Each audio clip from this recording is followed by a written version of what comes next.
Saya akan khotbah tentang beda itu indah. Saya percaya khotbah ini pewahyuan dari Tuhan. Karena semalam saya capek sekali penerbangan dari Jayapura itu. Saya dari sana jam 7 pagi Jakarta. Baru tiba itu sore, kami sampai rumah sekitar jam 5.30 sore. Lelahnya luar biasa karena penerbangannya seperti dari Australia ya. 6 jam plus transit di Makassar. Dan saya sudah mandi, sudah keramas, pikir harus siapin firman nih, gak boleh enggak nih. Tapi gak sanggup, capek banget, saya paksa tidur sebentar.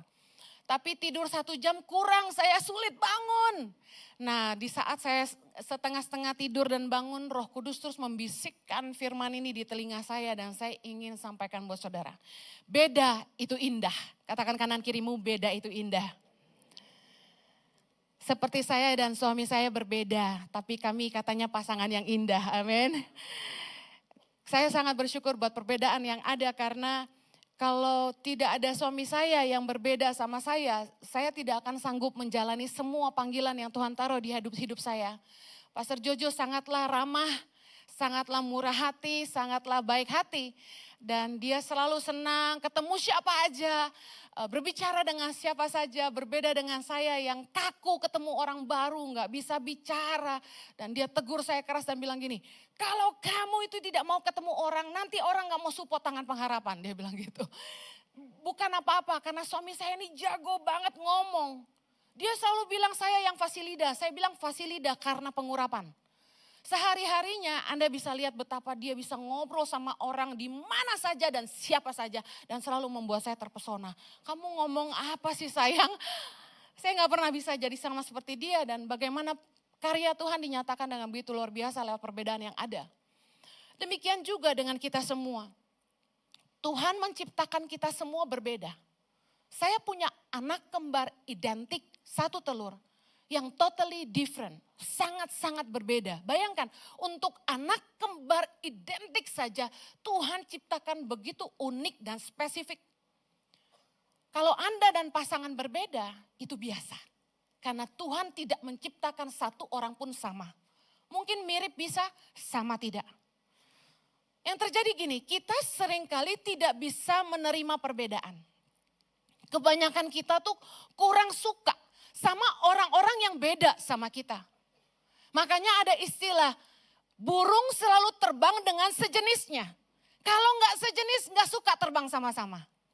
Kita kurang nyaman, kita kurang suka dengan orang-orang yang beda sama kita.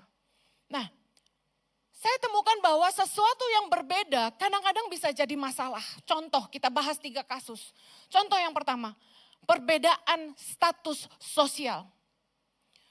Orang kaya kurang suka bergaul dengan orang miskin. Mungkin karena rasa tidak nyaman aja karena perbedaan ini.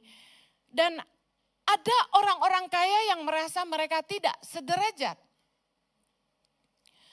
Yang kedua, orang miskin juga tidak suka, kurang suka bergaul dengan orang kaya. Meskipun banyak orang miskin yang senang dekat dengan orang kaya karena kecepatan berkatnya, tetapi tidak nyaman dengan perbedaan itu. Saya yakin orang-orang yang tidak kaya tuh berpikir dalam hatinya, gimana ya kok dia bisa kaya raya gitu. Semua orang pengen kaya tapi nggak tahu gimana caranya. Semalam anak laki-laki saya, meskipun capek sebagai mama yang sayang anak, saya anterin dia ke Moi. Saya anterin dia di jalan, kami ngobrol berdua. Dia bilang gini, Mama, gimana ya caranya ya orang tuh bisa kaya banget gitu, dia bilang. Sampai bisa punya pabrik, dia bilang, bisa sampai ekspor import. Itu mulainya dari mana ya? Nah maklumlah ya, karena mamahnya bukan pengusaha. Jadi saya juga gak mau sok tahu. Saya bilang ya Tuhan buka jalan buat tiap orang beda-beda. Saya bilang nanti kamu tanya aja sama orang-orang pengusaha, mama kurang paham juga. Saya yakin bahwa kaya miskin di mata Tuhan tuh sama. Cuma kepercayaan dari Tuhan yang beda-beda. Ingat Tuhan memberikan kepada kita talenta sesuai kesanggupan masing-masing. Amin. Nah, kasus apa lagi yang membuat orang tuh kurang suka sama orang yang beda sama mereka? Perbedaan pendapat dan pandangan. Seringkali kita gak suka sama orang yang beda pandangan sama kita. Beda prinsip, beda pendapat. Kebanyakan orang tua kurang suka sama perubahan-perubahan yang dibuat oleh anak-anak muda. Makanya ketika di sebuah gereja, ketika anak-anak mudanya tuh punya ide-ide baru gitu ya. Mulai bikin sesuatu yang beda gitu. Nah biasanya kaum senior kurang dukung. Agak terganggu, kurang suka gitu. Saya ingat waktu saya masih youth gitu. Saya suka pakai celana jeans zaman itu cut bray. Sekarang baru ngetop lagi, zaman gua muda udah pakai ya. Nah saya pakai celana cut bray, itu yang kaum senior bilang gini ke saya. Gembala saya sampaikan gini, tadi kamu mimpin pujian kayaknya celananya keketatan deh. Anda tahu cut bray itu kan ketat di perut, lalu ketat di paha, lalu baru besar dari lutut ke bawah kan. Dia bilang kayaknya Henny celana kamu keketatan deh. Nah zaman itu karena cut bray baru ngetop gitu, orang gak suka sesuatu yang beda gitu, gak lazim. Nah banyak kali gereja-gereja yang kaum seniornya tidak memberikan kebebasan buat anak-anak mudanya berkarya dengan ide mereka, ditinggalkan. Gerejanya sepi. Mereka pergi cari gereja yang lebih terbuka buat gerakan anak-anak muda. Karena anak muda itu penuh dengan kekreativitasan. Berbeda dengan kita yang usianya sudah lebih senior, kita lebih suka yang stabil-stabil aja. Nah, di gereja ICI karena itulah kami memberikan ruang seluas-luasnya buat anak-anak muda berkarya. Anda akan lihat bagaimana mereka yang membuat acara untuk 17-an hari ini begitu luar biasa. Tentunya karena youth pastornya juga luar biasa ya. Nah kami berani bayar harga untuk anak-anak muda dari kids, teens, dan youth. Dengan menyewa lahan seluas 600 meter di dekat lobi eskalator lobi 2 di depan sini. Karena gereja ICI sangat sempit dan kita kekurangan ruangan untuk sekolah minggu dan youth dan teens. Bapak Ibu pasti paham kan? Padahal gereja-gereja tahu bahwa Bapak Ibu juga sadar bahwa persembahan yang kita terima dari kids, teens, dan youth bisa dibilang hampir tidak ada. Bisa paham ya? Kecil sekali. Tapi gereja ICI nggak cari untung. Kita pengen anak muda harus ke gereja. Anak muda harus balik lagi ke gereja. Tiap kali kami bikin 60 minutes worship di kota-kota, saya selalu nangis waktu lihat anak muda itu banyak banget sampai duduk di karpet di depan mimbar sini, di depan panggung gereja, penuh dengan anak-anak muda. Saya senang sekali. Biarpun saya dijuluki pendeta percintaan, gak apa-apa terserah lu lah, yang penting bikin anak muda ke gereja. Karena gini, saya sudah keliling 15 tahun ke gereja-gereja dan saya saksikan anak muda meninggalkan gereja. Bagi anak muda, gereja gak relevan. Dan kalau mereka bisa balik lagi ke gereja, Anda tahu ada satu kesaksian yang luar biasa. Di Jayapura, di malam yang sama di mana kami bikin 60 minutes worship, sedang ada konser gak jauh dari situ. Konser men. Tapi anak-anak muda itu memilih datang ke ibadah 60 minutes worship di gereja. Bukankah Tuhan luar biasa? Kemuliaan buat Tuhan kita. Anda harus senang kalau lihat anak muda lebih memilih ke gereja cari Tuhan, memuji Tuhan, dengar khotbah daripada gegap gempita di dunia malam. Amen. Saya kalau bisa pengen bikin game center supaya anak-anak kita jangan main game di internet, mainnya di sini. Jangan di kafe-kafe, mainnya di sini. Supaya mereka berada di komunitas yang sama. Anak-anak Tuhan, di situ kita pasang orang-orang. Jangan sampai main game yang gak baik. Jangan sampai mereka ngomong jorok. Anda tahu kan kalau anak-anak udah main game teriaknya apa? Yes, yang setuju orang tua sama-sama bilang ngangguk-ngangguk.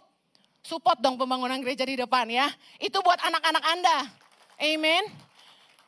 Meskipun kami harus nambah sewa yang sangat banyak.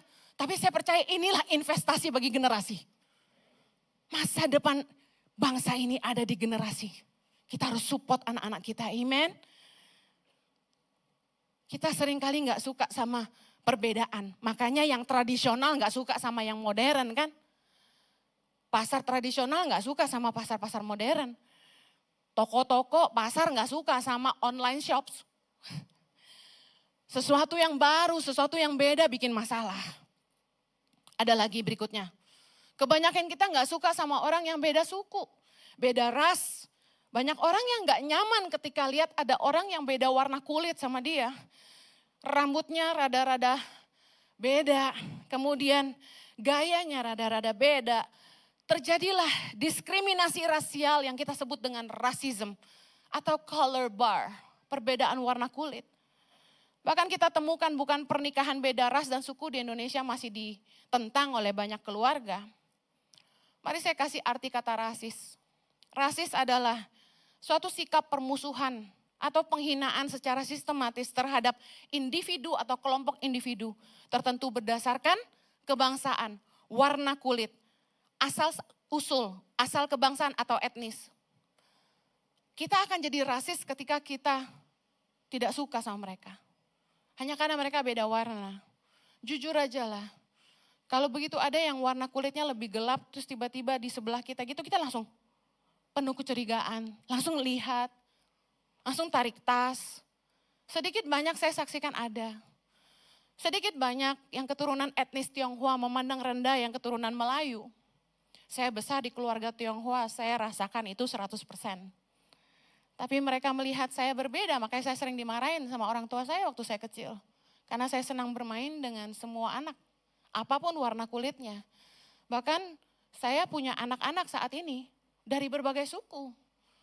Saya punya anak dari Papua, saya punya anak dari Nia, saya punya anak dari Mentawai, saya punya anak dari Sumba, dari NTT. Saya nggak pandang mereka beda.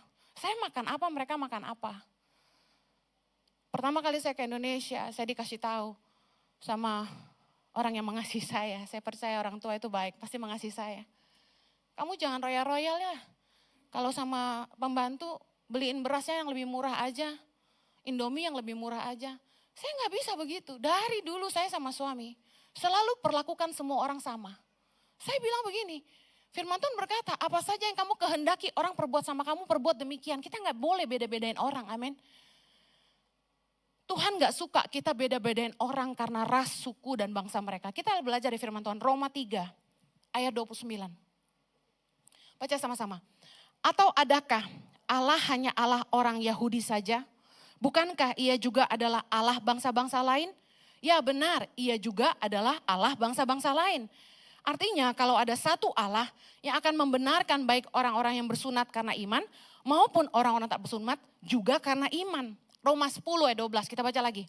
Sebab tidak ada perbedaan antara orang Yahudi dan orang Yunani. Karena Allah yang satu itu adalah Tuhan dari semua orang.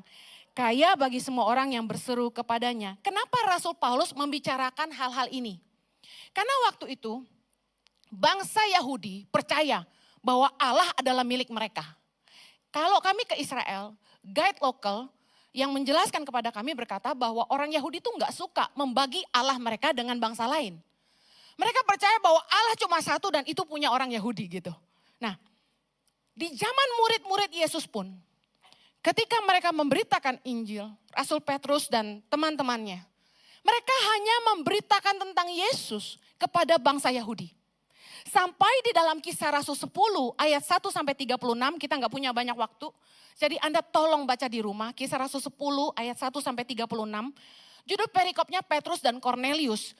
Tuhan memperlihatkan kepada Petrus bahwa ia juga mengasihi bangsa lain. Luar biasa sekali, ternyata Kornelius yang notabene orang Itali, dia cinta Tuhan, dia takut Tuhan. Dia hidup dalam kebenaran meskipun dia belum percaya Yesus. Kenapa dia belum percaya Yesus? Karena murid-murid Yesus hanya memberitakan Injil tentang Kristus kepada bangsa Yahudi. Akhirnya Tuhan menggerakkan Petrus untuk memberitakan Injil kepada Kornelius. Dan roh Tuhan juga berbicara kepada Kornelius untuk mencari Petrus.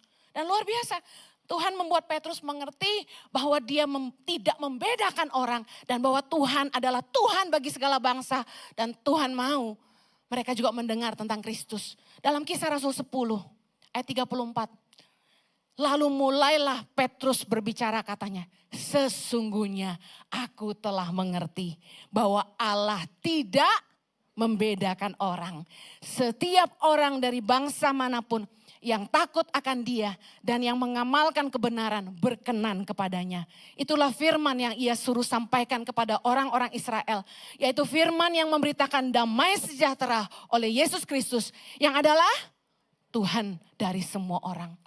Tuhan tidak mau kita beda-bedakan orang berdasarkan suku bangsanya. Amen.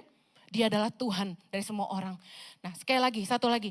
Tuhan tidak mau kita membeda-bedakan orang dari status sosial. Kita belajar dalam Yakobus 2 ayat yang pertama. Jangan memandang muka. Sama-sama, saudara-saudaraku, sebagai orang yang beriman kepada Yesus Kristus Tuhan kita yang mulia. Janganlah iman itu kamu amalkan dengan memandang muka. 2, sebab jika ada seorang masuk ke dalam kumpulanmu dengan memakai cincin emas dan pakaian indah, dan datang juga seorang miskin ke situ dengan memakai pakaian buruk, dan kamu menghormati orang yang berpakaian indah itu dan berkata kepadanya, silakan Tuan duduk di tempat yang baik ini. Sedang kepada orang yang miskin itu kamu berkata, berdirilah di sana atau duduklah di lantai ini dekat tumpuan kakiku. 4, bukankah kamu telah membuat pembedaan di dalam hatimu dan bertindak sebagai hakim dengan pikiran yang jahat? Dengarkanlah hai saudara-saudara yang kukasihi. Bukankah Allah memilih orang-orang yang dianggap miskin oleh dunia ini untuk menjadi kaya dalam iman dan menjadi ahli waris kerajaan yang telah dijanjikannya kepada barang siapa yang mengasihi dia? 6, tapi kamu telah menghinakan orang-orang miskin.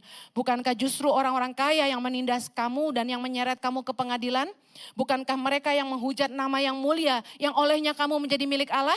Akan tetapi jikalau kamu menjalankan hukum utama yang tulis dalam kitab suci, kasihilah sesamamu manusia seperti dirimu sendiri, kamu berbuat baik. 9 sama-sama. Tetapi jikalau kamu memandang muka, kamu berbuat dosa. Dan oleh hukum itu menjadi nyata bahwa kamu melakukan pelanggaran. Tuhan gak senang kita lebih hormat sama orang kaya dan menghina orang miskin. Katakan sama-sama, semua orang sama. Miskin dan kaya itu sama. Tidak boleh memandang rendah orang susah. Dan tidak boleh hanya menghormati orang kaya. Sadar tidak sadar kalau kita semua mau jujur. Ada seperti itu di hati kita, bukan? Kita lebih respect, lebih sungkan sama orang kaya daripada orang susah. Kalau sama orang susah tuh kayak kita bisa manggil nama aja gitu. Giliran orang itu kelihatan lebih berduit, kita panggilnya Pak, Pak, Bu, Bu gitu. Nah ini satu-satunya hal di hidup saya yang saya jaga banget dari dulu. Saya harus baik sama semua orang. Gak boleh milih-milih kaya miskin. Kalau ada yang bilang, Bu Heni bertemannya sama orang kaya aja. Saya cuma mau bilang, kamu gak tahu apa-apa. Saya percaya bahwa Pancasila merupakan pewahyuan yang Tuhan berikan bagi pemerintah di bangsa kita. Luar biasa bagaimana Tuhan memberikan Pancasila untuk menyatukan rakyat yang beragam agama, suku di bangsa kita. Hafal gak ayat sila Pancasila? Di sini rakyat Indonesia angkat tangan. Pancasila tolong ditayangkan. Nomor 1, sama-sama. Ketuhanan yang Maha Esa. 2, kemanusiaan yang adil dan beradab. 3, persatuan Indonesia. 4, kerakyatan yang dipimpin oleh hikmat kebijaksanaan dalam permusyawaratan perwakilan. 5, keadilan sosial bagi seluruh rakyat Indonesia. Luar biasa sekali. Di sila pertama ini persis seperti yang dikatakan oleh Rasul Paulus dalam Roma 10 ayat 12. Allah yang satu itu adalah Tuhan dari semua orang. Keren gak? Ketuhanan yang Maha Esa. Tuhan kita luar biasa, Pancasila ini Alkitabiah. Haleluya. Indonesia menjadi kaya justru karena perbedaan dan keberagaman yang ada. Orang melihat keberagaman, perbedaan sebagai satu masalah. Padahal Indonesia menjadi kaya karena keberagaman yang ada. Saya mau bacakan data statistik. Ada 16.772 pulau di Indonesia. Katakan wow. Ada 1.300 suku lengkap dengan makanan khas dan budaya yang berbeda. Katakan luar biasa. Ada 715 bahasa daerah.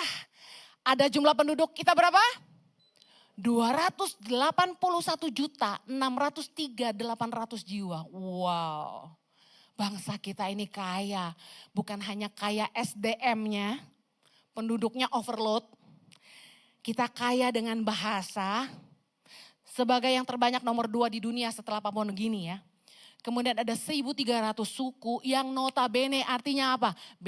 Beda bahasa, beda budaya, beda makanan. Kata suami saya, Indonesia gak bakal miskin. Orang mau kuliner datang ke Indonesia. Ada 1.300 jenis masakan khas daerah. Kalau masing-masing suku punya 5 jenis masakan berbeda, pusing kita. Tapi Indonesia sangat kaya. Justru karena keberagaman yang ada. Perbedaan dan keberagaman di Indonesia adalah harta bangsa kita. Katakan amin. Di Pancasila sila ketiga dikatakan persatuan Indonesia. Hanya bisa diwujudkan kalau kita menyadari bahwa Tuhanlah yang menciptakan keberagaman. Katakan amin. Tuhanlah yang memberkati bangsa kita dengan segala keberagaman yang ada. Bukankah orang tidak bisa milih lahir di mana? Bukankah orang tidak bisa milih lahir di suku apa? Bukankah orang tidak bisa milih lahir dari orang tua seperti apa? Kalau orang bisa milih, mereka mau lahirnya di mana kira-kira? Anda mau lahir di mana Bapak Agus? Di Indonesia. Di mana? Indonesia kan banyak. Di Medan, yes. Horasbah. Pak Hendra, memilih lahir di mana kalau bisa milih? Jakarta ya, bangga jadi orang Jakarta. Kita kalau bisa milih, kita maunya lahir di kota.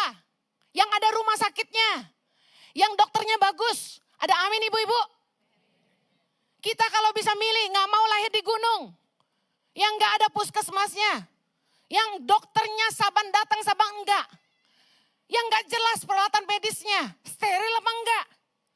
Yang bidannya udah hampir mati. Udah tua banget saking gak ada penerusnya. You know, orang gak bisa milih lahir di mana.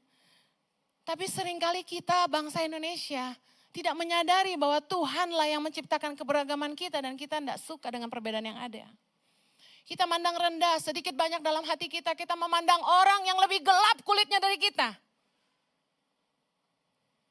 Hanya karena mereka tidak bisa sekolah tinggi.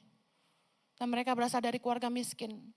Dan pekerjaan yang mereka bisa lakukan hanya jadi kuli bangunan. Pembantu rumah tangga.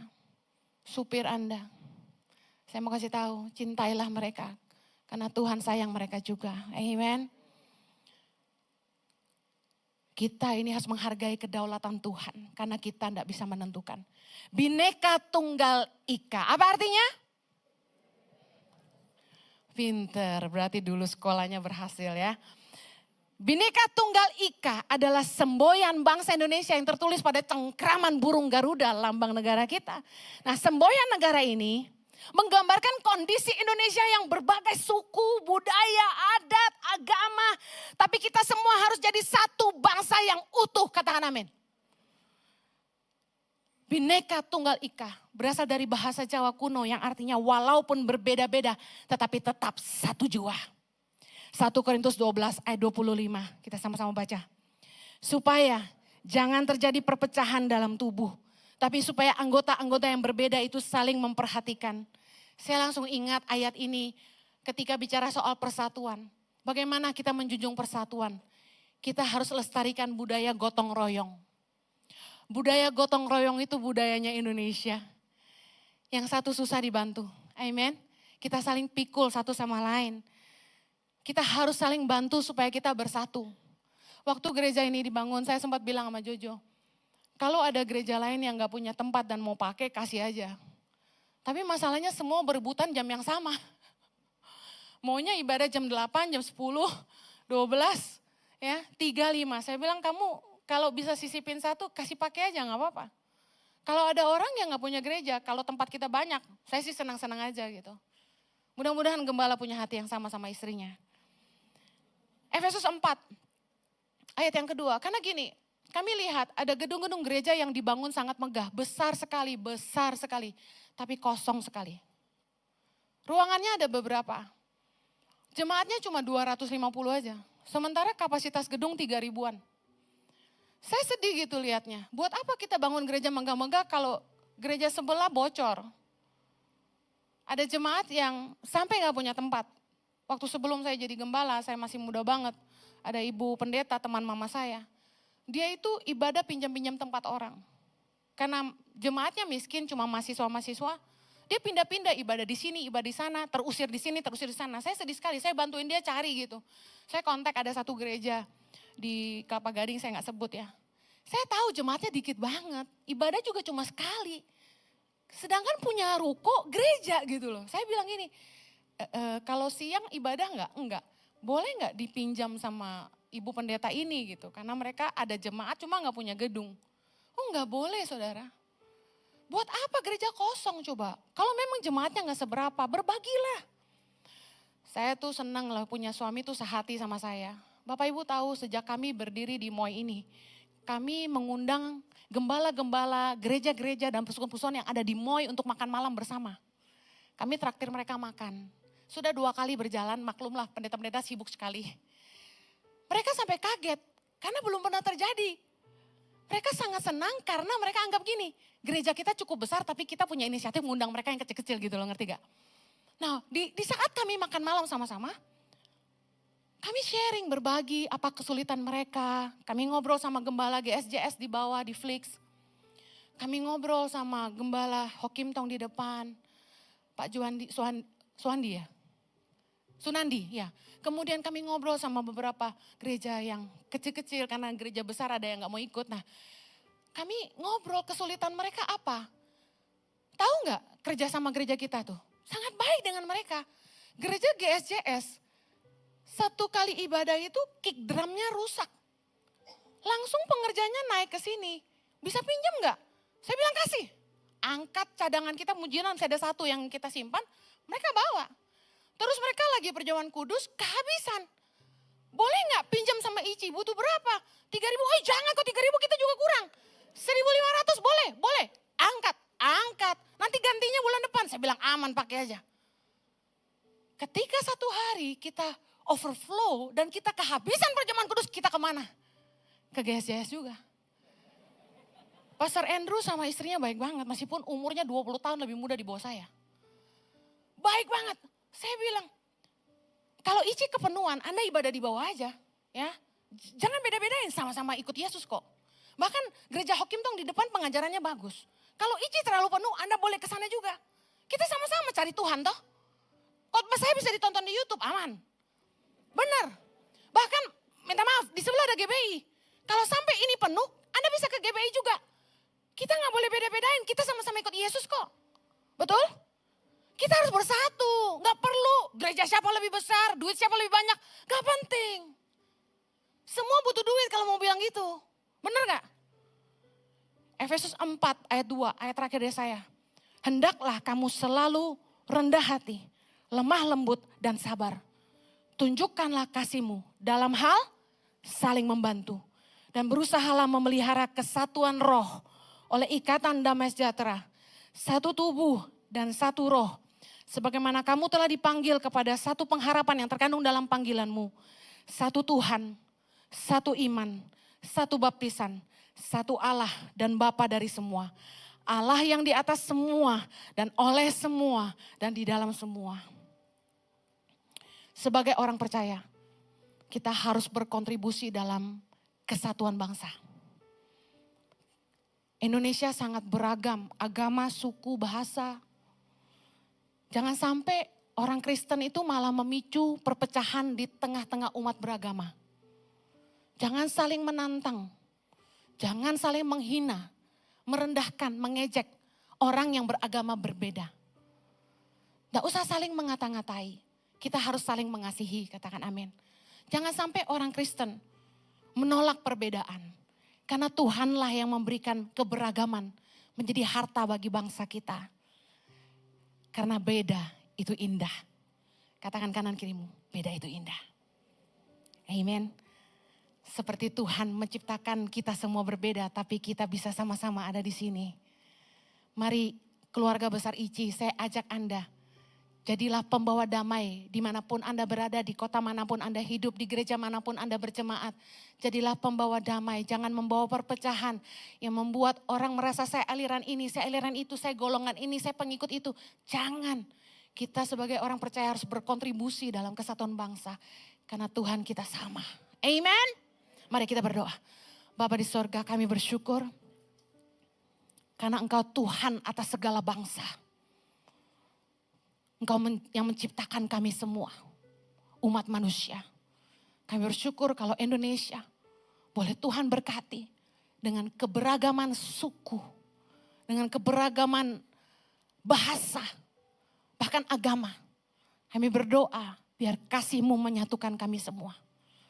Biarlah kami menjadi orang-orang yang membawa damai, kesejahteraan bagi bangsa kami. Bukan menyulut api perpecahan dan pertengkaran. Kami mau jadi pembawa damai bagi bangsa kami. Kami mau menjadi penyatu bagi bangsa kami. Karena Tuhanlah yang menciptakan kami semua. Terima kasih Tuhan. Katakan aku bersyukur buat Indonesia. Terima kasih Tuhan, berkati pemerintahan bangsa kami dengan roh takut akan Engkau. Biar dari Sabang sampai Merauke, Tuhan orang boleh mendengar tentang Kristus oleh setiap hamba-hambamu di setiap gereja, di segala denominasi. Nama Tuhan boleh dipermuliakan dan kasih Tuhan boleh dinyatakan. Sebab Engkau berkata, dunia akan tahu bahwa kami adalah murid-murid-Mu ketika kami saling mengasihi. Terima kasih Tuhan. Berkati gerejamu dimanapun berada. Di dalam nama Yesus kami berdoa. Yang diberkati sama-sama katakan, Amen.